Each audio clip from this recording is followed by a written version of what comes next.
আমি জানি তুই কেন এসেছিস। দাদি, সবাই বলছে বিল আমার স্বামীকে নিয়ে গেছে, কিন্তু আমার মন মানছে না। আমি জানতে চাই ওই বিলের আসল রহস্যটা কি, কেন ওটা এত ভয়ঙ্কর। ভয়ঙ্কর তো মানুষ তাকে বানিয়েছে। সোনাই বিলের পানিতে মাছের চেয়ে বেশি কান্না আর দীর্ঘশ্বাস মেশানো আছে। 15 বছর আগে যে 5জন জেলে হারিয়ে গেল, তাদের ঘটনা তো আমরা জানি, কিন্তু আপনি বলছেন ঘটনা তারও আগের। অনেক আগের কথা, তখন তোদের জন্মও হয়নি। চোখ বন্ধ কর, তাহলে হয়তো দেখতে পাবি ওই সোনাই বিলের আসল চেহারাটা।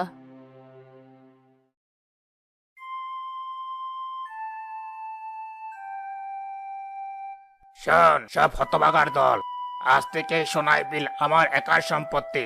এই বিলের একটা পুঁটি মাছ আমার হুকুম ছাড়া কেউ ধরতে পারবি না। হুজুর, এই আপনি কি বলছেন? এই বিলের মাছ ধরেই তো আমাদের সংসার চলে। চল তো, এখন থেকে আমার চলবে। যদি মাছ ধরতেই হয়, তবে যা পাবি তার অর্ধেক আমার কাছারিতে জমা দিবি। বাকি অর্ধেক দিয়ে তোদের চলে চলুক, আর না চলে না চলুক। জমিদার সাহেব, দয়া করেন, অর্ধেক মাছ দিয়ে দিলে আমাদের মেয়েরা না খেয়ে মরবে। মরলে মরক, তাতে আমার কি? আমার কথার উপর যার কথা হবে তার জিভ আমি টেনে ছিঁড়ে ফেলবো। মনে থাকে যেন। আর তোর সহ্য হয় না? মেয়েরা শুধু পানি খেয়ে আছে 2 দিন ধরে, কিছু একটা করো। আমি কি করব? বিলে নামলে জমিদারের লোক ধরে নিয়ে যাবে। বাবা, আমার খিদে পেয়েছে। না, আর না। আমার মেয়েরা না খেয়ে মরবে আর আমি বসে বসে দেখবো? তা হবে না। আমি আজ বিলে যাবই, সৃষ্টিকর্তা যা করেন। না না, তুমি যাবে না, বিপদ হবে। এর চেয়ে বড় বিপদ আর কি হবে?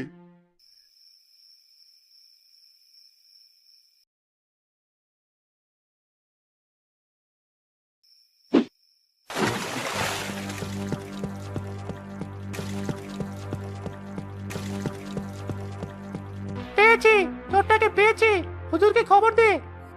কিছুক্ষণের মধ্যেই আকরাম খাঁ তার লাঠিয়ালদের নিয়ে হাজির হয়। তারা সোলেমানকে টানতে টানতে তার বাড়ির সামনে নিয়ে আসে। কিরে সোলেমান, আমার হুকুম অমান্য করার সাহস তুই কোথায় পেলি? আমার মেয়েরা না খেয়েছিল হুজুর, তাই। চুপ কর। তোর মেয়েদের জন্য আমার কোনো মাথা ব্যথা নেই। আজ তোকে এমন শাস্তি দেব, যা দেখে এই গ্রামের আর কেউ আমার বিরুদ্ধে যাওয়ার কথা স্বপ্নেও ভাববে না। ভাঙ, সব ভেঙে গুড়িয়ে দে। লাঠিয়ালরা সোলেমানের ঘরবাড়ি ভাঙতে শুরু করে।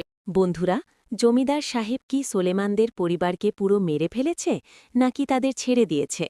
যদি এই ভিডিওর পরের পার্ট দেখতে চান, তাহলে আমাদের ইউটিউব চ্যানেলটির 200 সাবস্ক্রাইব কমপ্লিট করে দাও।